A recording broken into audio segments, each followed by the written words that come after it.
ರಾಜ್ಯದ 3 ವಿಧಾನಸಭಾ ಕ್ಷೇತ್ರಗಳಿಗೆ ನವೆಂಬರ್ 13ರಂದು ಉಪಚುನಾವಣೆ ನಡೆಯಲಿದೆ. ನಿನ್ನೆ ಸಂಜೆ 6 ಗಂಟೆಗೆ ಬಹಿರಂಗ ಪ್ರಚಾರಕ್ಕೆ ತೆರೆ ಬಿದ್ದಿದ್ದು, ಸಿದ್ದರಾಮಯ್ಯ ಸೇರಿದಂತೆ ನಾಯಕರು ಕ್ಷೇತ್ರಗಳನ್ನು ಬಿಟ್ಟು ತೆರಳಿದ್ದಾರೆ.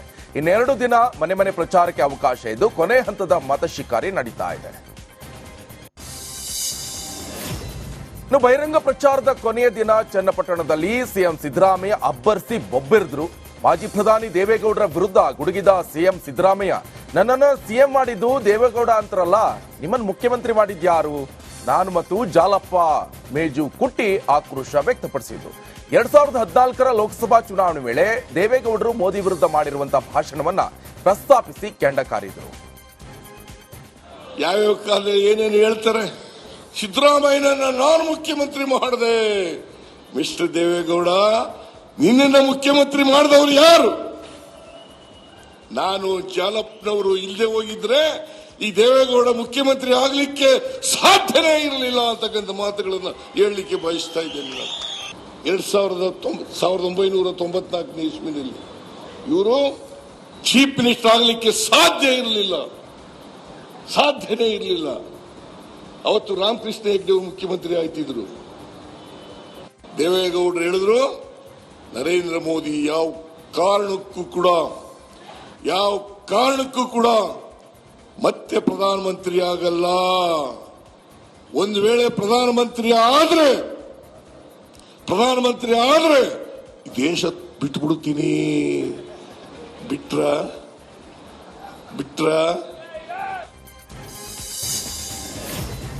ಇನ್ನು ಕೇಂದ್ರ ಸಚಿವ ಕುಮಾರಸ್ವಾಮಿ ಅವರನ್ನ ಕರಿಯ ಅಂತ ಕರೆದ ಸಚಿವ ಜಮೀರ್ ವಿರುದ್ಧ ವಿಪಕ್ಷಗಳು ಮುಗಿಬಿದ್ದಿವೆ. ತಕ್ಷಣವೇ ಜಮೀರ್ ಖಾನ್ರನ್ನ ಮಂತ್ರಿ ಸ್ಥಾನದಿಂದ ವಜಾ ಮಾಡಬೇಕು ಅಂತ ಬಿಜೆಪಿ ರಾಜ್ಯಾಧ್ಯಕ್ಷ ಬಿವೈ ವಿಜೇಂದ್ರ ಆಗ್ರಹಿಸಿದ್ದಾರೆ. ಸಾಮಾಜಿಕ ಜಾಲತಾಣದಲ್ಲಿ ಪೋಸ್ಟ್ ಮಾಡಿರುವ ಬಿವೈ ವಿಜೇಂದ್ರ, ನಾಗರಿಕರ ಪರಿಭಾಷೆಯ ಪರಿಚಯವೇ ಇಲ್ಲದಂತೆ ಮಾತನಾಡುವಂತ ಜಮೀರ್ ಅವರ ವರ್ತನೆ ಅತ್ಯಂತ ಖಂಡನೀಯ ಅಂತ ಟೀಕಿಸಿದ್ದಾರೆ. ಲೈಂಗಿಕ ದೌರ್ಜನ್ಯ ಕೇಸ್ನಲ್ಲಿ ಪರಪ್ಪನ ಅಗ್ರಹಾರ ಜೈಲಿನಲ್ಲಿರುವಂತಹ ಮಾಜಿ ಸಂಸದ ಪ್ರಜ್ವಲ್ಗೆ ಸುಪ್ರೀಂ ಕೋರ್ಟ್ ಸಹ ಶಾಕ್ ಕೊಟ್ಟಿದೆ. ಸುಪ್ರೀಂ ಕೋರ್ಟ್ನಲ್ಲೂ ಕೂಡ ಪ್ರಜ್ವಲ್ ರೇವಣ್ಣ ಜಾಮೀನು ಅರ್ಜಿ ವಜಾ ಆಗಿದೆ. ಹೈಕೋರ್ಟ್ ಆದೇಶ ಪ್ರಶ್ನೆ ಮಾಡಿ ಸುಪ್ರೀಂಗೆ ಹೋಗಿರುವಂತಹ ಪ್ರಜ್ವಲ್ಗೆ ಮತ್ತೆ ಹಿನ್ನಡೆಯಾಗಿದ್ದು, ರೇಪಿಸ್ಟ್ ಮಾಜಿ ಸಂಸದ ಪ್ರಜ್ವಲ್ ಜೈಲೇ ಗತಿಯಾಗಿದೆ. ಕಾಂಗ್ರೆಸ್ ಸರ್ಕಾರದ ವಿರುದ್ಧ ಭ್ರಷ್ಟಾಚಾರದ ಆರೋಪ ಮಾಡಿರುವಂತಹ ಛಲವಾದಿ ನಾರಾಯಣ ಸ್ವಾಮಿಗೆ ಪ್ರಿಯಾಂಕ್ ಖರ್ಗೆ ತಿರುಗೇಟನ್ನು ಕೊಟ್ಟಿದ್ದಾರೆ. ನಿಮ್ಮ ಸರ್ಕಾರದ ದುರಾಡಳಿತವನ್ನ ಜನತೆಗೆ ತಿಳಿಸಲು ನೀವೇ ಅವಕಾಶ ಮಾಡಿಕೊಟ್ಟಿದ್ದಕ್ಕೆ ಧನ್ಯವಾದಗಳು ಅಂತ ಟ್ವೀಟ್ ಮಾಡಿದ್ದಾರೆ. 2020 ಹಾಗೆ 21ರಿಂದ 22 ಹಾಗೆ 23 ತನಕ ನರೇಗಾ ಯೋಜನೆಯ ಅನುಷ್ಠಾನದಲ್ಲಿ ದೇವದುರ್ಗ ತಾಲೂಕಿನಲ್ಲಿ ಅವ್ಯವಹಾರಕ್ಕೆ ಸಂಬಂಧಪಟ್ಟಂತೆ 37 ಅಧಿಕಾರಿಗಳನ್ನ ನಾವು ಅಮಾನತು ಮಾಡಿದ್ದೇವೆ. ಈ ಅವ್ಯವಹಾರದ ಬಗ್ಗೆ ತಿಳಿದರೂ ಕೂಡ ಯಾವುದೇ ಕ್ರಮ ಜರುಗಿಸದೆ ಕುಳಿತಿರುವಂತಹ ಬಿಜೆಪಿ ಸರ್ಕಾರ ಭ್ರಷ್ಟಾಚಾರಕ್ಕೆ ಬೆಂಬಲ ನೀಡುತ್ತಲ್ಲವೇ ಅಂತ ಪ್ರಶ್ನೆ ಮಾಡಿದರು. ಎಲೆಕ್ಷನ್ ರಣರಂಗದಲ್ಲಿ ಮತ್ತೊಮ್ಮೆ ಸಿದ್ದರಾಮಯ್ಯ ವರ್ಸಸ್ ನರೇಂದ್ರ ಮೋದಿ ಪಾಲಿಟಿಕ್ಸ್ ಶುರುವಾಗಿದೆ. ಕರ್ನಾಟಕದಲ್ಲಿ ಮದ್ಯ ಮಾರಾಟಗಾರರಿಂದ ಕಾಂಗ್ರೆಸ್ 700 ಕೋಟಿ ಲೂಟಿ ಮಾಡಿದೆ ಅಂತ ಪ್ರಧಾನಿ ನರೇಂದ್ರ ಮೋದಿ ಬಾಂಬ್ ಸಿಡಿಸಿದ್ರು. ಮೋದಿ ಮಾತಿಗೆ ಕೆರಳಿ ಕೆಂಡವಾದ ಸಿಎಂ ಸಿದ್ದರಾಮಯ್ಯ, ಸುಳ್ಳುಗಾರ ಪ್ರಧಾನಿ ಮೋದಿ ನಮ್ಮ ಮೇಲೆ ಹೊಸ ಸುಳ್ಳಿನ ಆರೋಪವನ್ನು ಮಾಡಿದ್ದಾರೆ. ಮೋದಿ ಹೇಳಿದ್ದು ಸಾಬೀತು ಮಾಡಿದ್ರೆ ನಾನು ರಾಜಕೀಯ ನಿವೃತ್ತಿ ಘೋಷಿಸ್ತೇನೆ, ಇಲ್ದಿದ್ರೆ ನೀವು ನಿವೃತ್ತಿ ಘೋಷಿಸ್ತೀರಾ ಅಂತ ಸವಾಲ್ ಹಾಕಿದ್ದಾರೆ. ಒಬ್ಬ ಪ್ರಧಾನಮಂತ್ರಿಯಾದವರು ಇಷ್ಟೊಂದು ಮಟ್ಟಕ್ಕೆ ಸುಳ್ಳು ಹೇಳೋದಿದೆಯಲ್ಲ, ಆ ಸ್ಥಾನಕ್ಕೆ ಅಗೌರವ ತರ್ತಕ್ಕಂಥದ್ದು. ಯಾರಾದರೂ ಎಕ್ಸೈಜ್ನಲ್ಲಿ 700 ಕೋಟಿ ಮಾಡೋಕ್ಕಾಗತ್ತಾ? ಹಾಗಾದ್ರೆ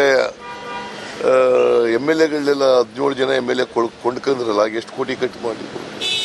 ಒಬ್ಬ ಪ್ರಧಾನಮಂತ್ರಿಯಾದವರು ಇಷ್ಟೊಂದು ಮಟ್ಟಕ್ಕೆ ಸುಳ್ಳು ಹೇಳೋದಿದೆಯಲ್ಲ, ಆ ಸ್ಥಾನಕ್ಕೆ ಅಗೌರವ ತರ್ತಕ್ಕಂಥದ್ದು. ಯಾರಾದರೂ ಎಕ್ಸೈಜ್ನಲ್ಲಿ 700 ಕೋಟಿ ಮಾಡೋಕ್ಕಾಗತ್ತಾ? ಹಾಗಾದ್ರೆ MLAಗಳನ್ನೆಲ್ಲ 17 ಜನ MLA ಕೊಂಡ್ಕೊಂಡ್ರಲ್ಲ, ಎಷ್ಟು ಕೋಟಿ ಕರ್ನಾಟಕವು ಸೇರಿದಂತೆ 9 ರಾಜ್ಯಗಳಲ್ಲಿ ಎನ್ಐಎ ಅಧಿಕಾರಿಗಳು ದಾಳಿಯನ್ನ ಮಾಡಿದ್ದಾರೆ. ಅಲ್ ಖೈದಾ ಉಗ್ರ ಸಂಘಟನೆ ಜೊತೆಗಿನ ನಂಟನ್ನು ಹೊಂದಿರುವಂತಹ ವ್ಯಕ್ತಿಗಳನ್ನ ಗುರಿಯಾಗಿಸಿಕೊಂಡು ಈ ದಾಳಿ ನಡೆದಿದೆ. ಭಾರತದಲ್ಲಿ ನೆಲೆಸಿರುವಂತಹ ಬಾಂಗ್ಲಾದೇಶ ಪ್ರಜೆಗಳು ಅಲ್ ಖೈದಾ ಜೊತೆಗೆ ನಂಟು ಹೊಂದಿದ್ದು, ಅವರ ಮನೆ ಹಾಗೆ ಕಚೇರಿಯಲ್ಲಿ ಶೋಧ ಕಾರ್ಯ ನಡೆಸಲಾಗಿದೆ. ಬ್ಯಾಂಕ್ ವ್ಯವಹಾರ, ಎಲೆಕ್ಟ್ರಾನಿಕ್ ಡಿವೈಸ್ಗಳು, ಮೊಬೈಲ್ ಫೋನ್ ಜಪ್ತಿ ಮಾಡಲಾಗಿದೆ. 2023ರಲ್ಲಿ ಇದೇ ವಿಚಾರವಾಗಿ ತನಿಖೆ ನಡೆಸಿ 5 ವಿರುದ್ಧ ಚಾರ್ಜ್ ಶೀಟ್ ಸಲ್ಲಿಕೆಯಾಗಿತ್ತು. ಇದೇ ಪ್ರಕರಣ ಮುಂದುವರಿಕೆಯಾಗಿ ಈ ರೇಡ್ ನಡೆಸಲಾಗಿದೆ. ಬೆಂಗಳೂರಿನಲ್ಲಿ ಹುಸಿ ಬಾಂಬ್ ಬೆದರಿಕೆಗಳ ಸರಣಿ ಈಗ ಮುಂದುವರೆದಿದೆ. ಇಷ್ಟು ದಿನ ಶಾಲೆಗಳಿಗೆ ಬರ್ತಾ ಇರುವಂತಹ ಬೆದರಿಕೆ ನಿನ್ನೆ ಪ್ರತಿಷ್ಠಿತ ಹೋಟೆಲ್ಗೆ ಬಂದಿದೆ. ಐಬಿಎಸ್ ಹೋಟೆಲ್ಗೆ ಇಮೇಲ್ ಮೂಲಕ ಬಾಂಬ್ ಬೆದರಿಕೆ ಸಂದೇಶ ಬಂದಿದ್ದು, ಸಪ್ಪಗಿ ರಾಮನಗರ ಪೊಲೀಸರು ಹೋಟೆಲ್ಗೆ ಭೇಟಿ ನೀಡಿದ್ರು. ಬಾಂಬ್ ನಿಷ್ಕ್ರಿಯ ದಳ ಹಾಗೆ ಡಾಗ್ ಸ್ಕ್ವಾಡ್ನಿಂದ ಪರಿಶೀಲನೆ ನಡೆಸಲಾಗಿದೆ. ಪರಿಶೀಲನೆ ಬಳಿಕ ಇದೊಂದು ಹುಸಿ ಬೆದರಿಕೆ ಅಂತ ತಿಳಿದು ಬಂದಿದ್ದು, ಗ್ರಾಹಕರು ನಿಟ್ಟುಸಿರು ಬಿಟ್ಟಿದ್ದಾರೆ. ಬೆಂಗಳೂರು ಹೊರವಲಯದ ಹೆಬ್ಬಗೋಡಿಯಲ್ಲಿ ನಡೆದಿರುವಂತಹ ರೇವ್ ಪಾರ್ಟಿ ಪ್ರಕರಣಕ್ಕೆ ಹೊಸ ಟ್ವಿಸ್ಟ್ ಸಿಕ್ಕಿದೆ. ಈ ಕೇಸ್ಗೆ ಸಂಬಂಧಪಟ್ಟಂತೆ ಸಿಸಿಬಿ ವಿರುದ್ಧವೇ ವಿಚಾರಣೆ ನಡೆಸುವಂತೆ ಮಾನವ ಹಕ್ಕುಗಳ ಆಯೋಗ ಆದೇಶ ಕೊಟ್ಟಿದೆ. ರೇವ್ ಪಾರ್ಟಿ ಕೇಸ್ ತನಿಖೆ ಮಾಡಿರುವಂತಹ ಸಿಸಿಬಿ ಪೊಲೀಸರು ಆರೋಪಿಗಳ ಬಳಿ ತಲಾ 10 ಲಕ್ಷ ರೂಪಾಯಿ ಹಣವನ್ನು ಪಡೆದ ಆರೋಪ ಕೇಳಿ ಬಂದಿದೆ. ಜೊತೆಗೆ ಆರೋಪಿಗಳ ವಿರುದ್ಧ ಸುಳ್ಳು ವೈದ್ಯಕೀಯ ಸಾಕ್ಷಿ ಕಲೆ ಹಾಕಿರುವಂತಹ ದೂರಿದೆ. ಹೀಗಾಗಿ ತನಿಖೆಯನ್ನು ನಡೆಸಿ ವರದಿ ನೀಡುವಂತೆ ಪೊಲೀಸ್ ಆಯುಕ್ತರಿಗೆ ಸೂಚನೆ ಕೊಡಲಾಗಿದೆ. ಧಾರವಾಡದ ಯೋಗೀಶ್ ಗೌಡ ಹತ್ಯೆ ಕೇಸ್ ಮತ್ತೊಂದು ಮಗುಳನ್ನ ಬದಲಿಸಿದೆ. ಈ ಕೇಸ್ನ ಪ್ರಮುಖ ಆರೋಪಿ ಬಸವರಾಜ್ ಮುತ್ತಿಗಿ ಹತ್ಯೆಗೆ ಸಂಚು ನಡೆದಿದೆ ಅಂತ ಹೇಳಲಾಗ್ತಿದೆ. ಬಸವರಾಜ್ ಮುತ್ತಿಗಿಗೆ ಮತ್ತೆ ಜೀವ ಬೆದರಿಕೆ ಬಂದಿರುವುದಾಗಿ ಕೇಂದ್ರ ಗುಪ್ತಚರ ಇಲಾಖೆಯಿಂದಲೇ ಮಾಹಿತಿ ಹೊರಬಿದ್ದಿದೆ. ಹೀಗಾಗಿ ಹುಬ್ಬಳ್ಳಿ ಧಾರವಾಡ ಪೊಲೀಸ್ ಆಯುಕ್ತರ ಕಚೇರಿಯಲ್ಲಿ ಸಭೆ ನಡೆಸಲಾಗಿದ್ದು, ಬಸವರಾಜ್ ಮುತ್ತಿಗಿ ಪೊಲೀಸ್ ಆಯುಕ್ತರನ್ನ ಭೇಟಿಯಾಗಿದ್ದಾನೆ. ಮಹರ್ಷಿ ವಾಲ್ಮೀಕಿ ಅಭಿವೃದ್ಧಿ ನಿಗಮದಲ್ಲಿ ನಡೆದಿರುವಂತಹ ಬಹುಕೋಟಿ ಹಗರಣಕ್ಕೆ ಸಂಬಂಧಪಟ್ಟಂತೆ ಇಂದು ಹೈಕೋರ್ಟ್ ಮಹತ್ವದ ಆದೇಶವನ್ನ ಹೊರಡಿಸಲಿದೆ. ವಾಲ್ಮೀಕಿ ನಿಗಮದ ಹಗರಣದ ತನಿಖೆಯನ್ನ ಸಿಬಿಐಗೆ ವಹಿಸುವಂತೆ ಕೋರಿ ಯೂನಿಯನ್ ಬ್ಯಾಂಕ್ ಆಫ್ ಇಂಡಿಯಾದಿಂದ ಅರ್ಜಿ ಕೂಡ ಸಲ್ಲಿಕೆಯಾಗಿತ್ತು. ಈ ಬಗ್ಗೆ ವಿಚಾರಣೆ ನಡೆಸಿರುವಂತಹ ನ್ಯಾಯಮೂರ್ತಿ ಎಂ ನಾಗಪ್ರಸನ್ನ ಅವರ ಪೀಠ ಇಂದು ತೀರ್ಪನ್ನ ಪ್ರಕಟಿಸಲಿದೆ.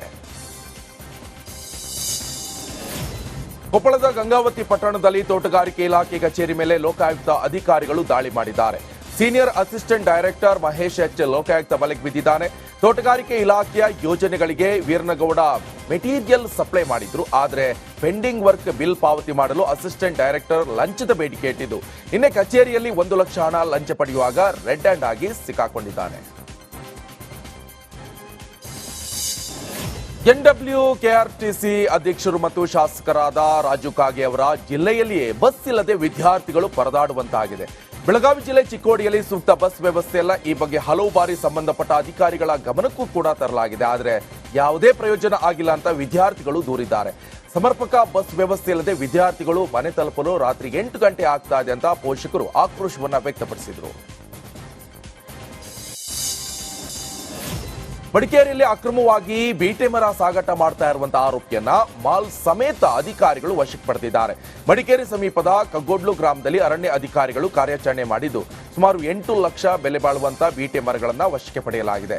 ಕೊಡಗು ಜಿಲ್ಲೆಯಲ್ಲಿ ಅಕ್ರಮವಾಗಿ ಮರ ಸಾಗಾಟ ಪ್ರಕರಣಗಳು ಹೆಚ್ಚಾದ ಹಿನ್ನೆಲೆಯಲ್ಲಿ ಅಧಿಕಾರಿಗಳ ಅಲರ್ಟ್ ಕೂಡ ಆಗಿದ್ದು, ಎಲ್ಲ ಚೆಕ್ ಪೋಸ್ಟ್ಗಳಲ್ಲಿ ಭದ್ರತೆ ಹೆಚ್ಚಿಸಲಾಗಿದೆ.